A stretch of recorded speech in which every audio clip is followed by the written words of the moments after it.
Okay, here we go. This is the, let's see, let me check my, okay, 750th time that I've tried to record this tutorial. I'm kind of angry, if you couldn't tell from my voice, kind of angry. But, I'm going to do it anyway. But I'm just going to probably rush through some parts, just because they're not really what the tutorial is on. So here I go. Here it goes. I figured out that I had the recording max time on 5 minutes, and that's why I couldn't get it through the times, but nonetheless, here it goes. Alright, here's the part that I'm going to be teaching you guys. It's an 8-bar section, pretty simple. Here it goes.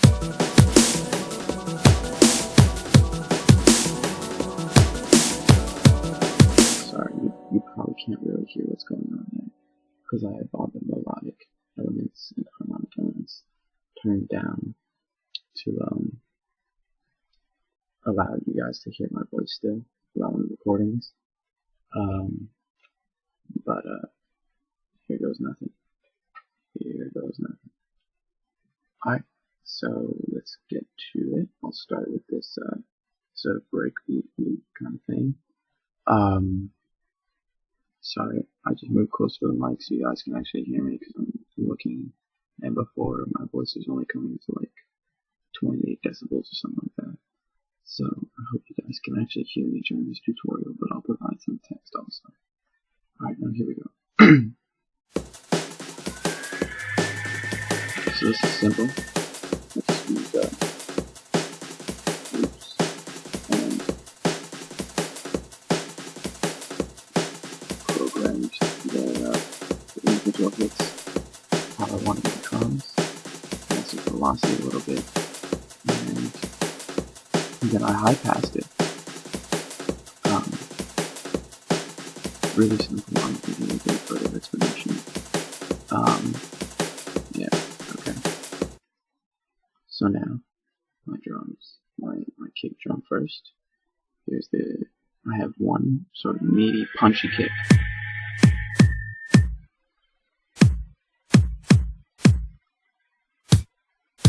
And with a low end, high end, low end is the low end kick. So they combine to make this. Now, in here, in these two, I sort of EQ them to scoop out the frequencies I want. But I'm not going to bother showing you about the EQ, because it's pretty simple stuff, just EQ one to be low end and EQ one to be high end. I'm not saying low pass and high pass, that, you still want the sort of kick drum sound out of each one. But on one, boost the highs, and the other, cut the highs, something like that. It's pretty simple. Now a filter for filter sweeps. This is on the kick plus, if you will. Then an EQ to bring out the high end once more. Here's it without the EQ.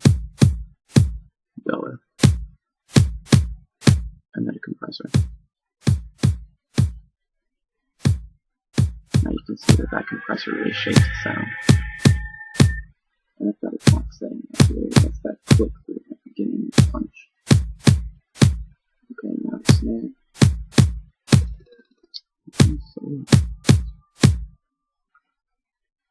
Okay, alright, here we go. So, we have a clap. That's the first part of it. Then this sort of snare with a low end punch, but an underlying. And then you have one with a bigger punch. Nice. Now all together.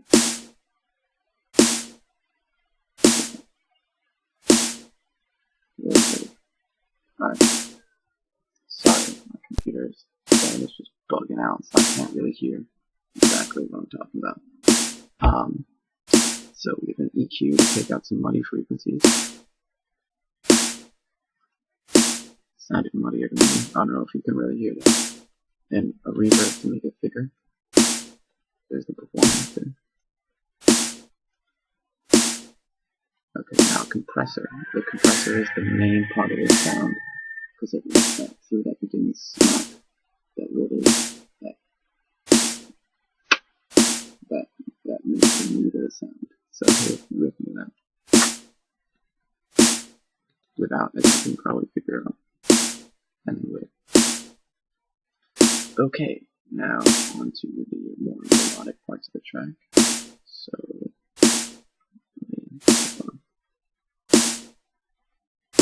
okay.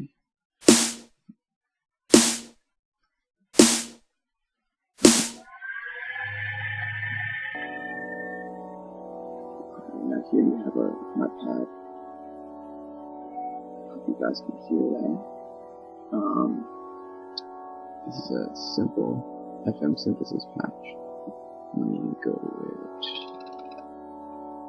1 FM stack for the low end, the darker tones. You have one is 1 octave below the carrier, and the other is 2 octaves below the carrier.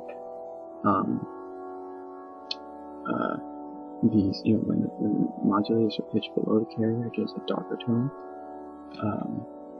And then you have another FM stack, which is for the lighter sounds, and these they're pitched above the carrier. And 4 and 1, which are the carriers, are sent to the filters, and their output is also sent to the FX output. So it gives you a little bit of, that's the book worlds, if you like. Then in the main, I hooked up the Y of the XY modulation to the volume of operator 4. So that brings in those brighter tones, but it's still filtered right now. So then, that was X doing that. Then Y is the filter tone.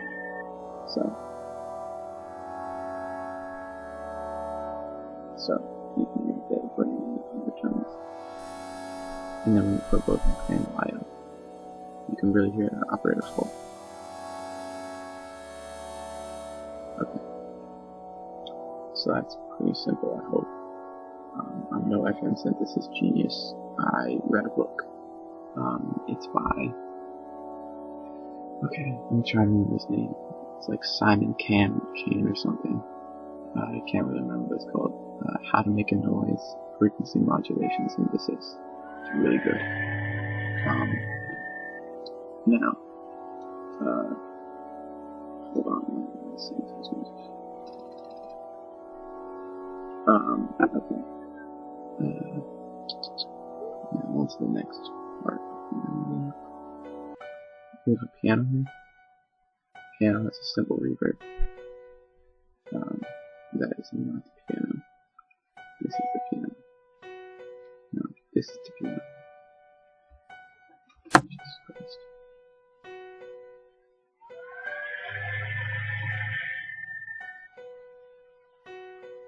Okay.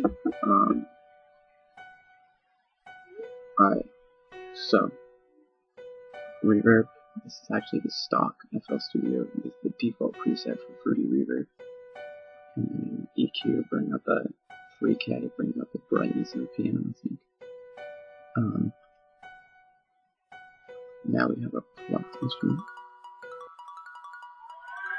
This is the stock Fruity plucked sound. It's a little Fruity Loops VST. It sucks, but well, you do a little bit to it and it can sound good.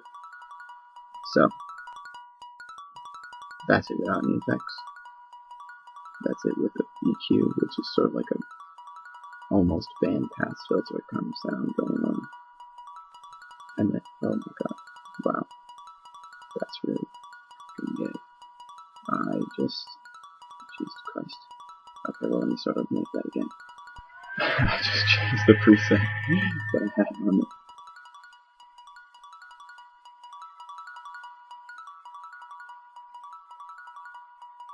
Okay, I need some reverb. This, I actually did my own reverb. Really wide reverb. And a little bit of stereo separation on the actual channel to make it sound wider again. Okay. Now, a French horn from hell. There's overdrive on it. And then it's EQ'd to bring out that really low end sound. and then the 3K brightness on the overdrive, and then some reverb. Once again, stock FL 40 reverb. Pretty simple sounds. Okay, now I'm going to take a break from showing you the sounds because there's only one more sound to actually show you guys. But I'm going to show you the notes that I chose to use. Let me check myself on time here.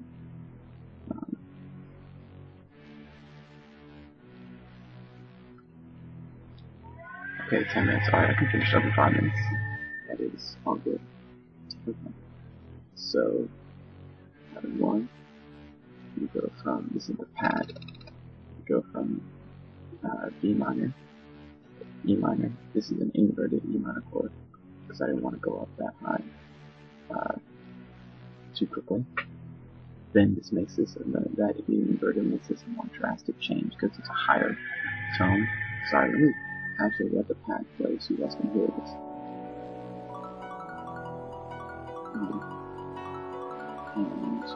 And then that results into a D major chord. And all the chords have the root note played an octave lower. And this this F sharp is the perfect fit for B. So I think it gives it a really resolved tone. And then the D is the as you can see here, it's the, I guess that would be the minor third of D. So it resolves sort of neatly into that.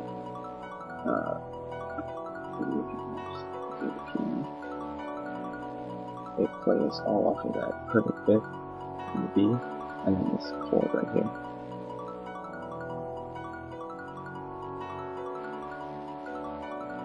Yeah, it's just some really simple, you know, you can tell that these intervals are going to sound good, because they're just, that's what music is.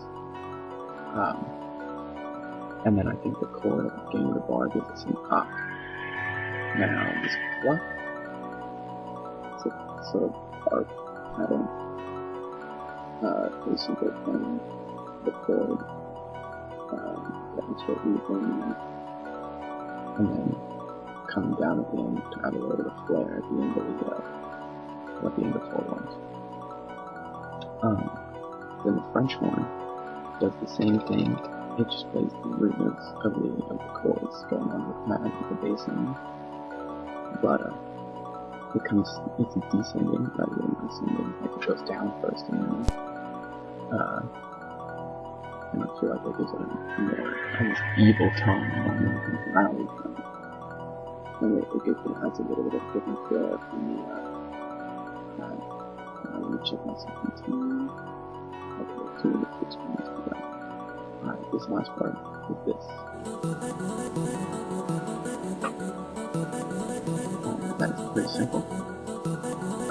Don't record it. His YouTube is Videos to Jumper. He has a simple tutorial on his go-to songs. But take a sampler like directly. I put 4 copies of the sample of Kevin's vocals in it, and I isolated a vocal or a vowel sound. So this is the I in time. This is the in time. This is the O in gone, and this is the in gone. So yeah, it's pretty simple. It's not hard at all. And then just arrange it how it sounds good.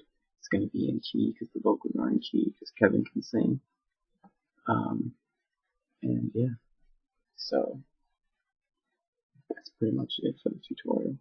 I hope you guys learned something, and I hope it wasn't too shit so I can actually, maybe win, even though there have been some great submissions to this competition, and you guys are just all great. Dave, I appreciate your tutorial so much more now that I know how hard it is to make these things, and I'm out. Peace, guys. Hope you enjoyed, and love you all.